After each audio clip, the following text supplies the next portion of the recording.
Bizi izləyənlər arasında analarımız, bacılarımız da var.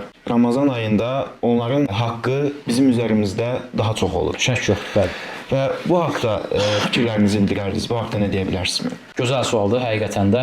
İlk öncə Ramazan ayında analarımız, bacılarımız, qızlarımız, yoldaşlarımız, onların doğrudan da böyük əziyyətləri var, böyük xidmətləri var. Çox təqdirə layiq bir haldır. Onlara tövsiyə odur ki, üzülməsinlər. Onlar çəkdikləri əziyyətlərə görə daha çox ibadət eləyə bilmirlər deyə üzülməsinlər.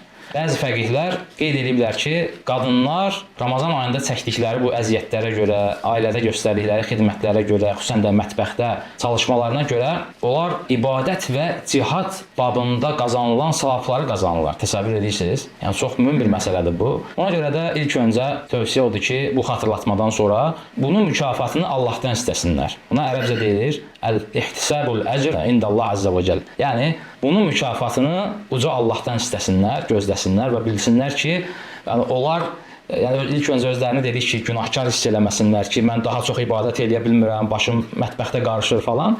Bu üzüntüyə ehtiyac yoxdur. Zaten onlar savab qazanırlar, orucluya xidmət savabını qazanırlar. Dəyərli analarımız, bacılarımız, müsəlman xanımlar, inşallah ki, Ramazan ayını daha faydalı, daha bərəkətli keçirə biləcək və öz ibadətlərinə daha çox vaxt ayıra biləcəklər. İnşallah. İnşallah.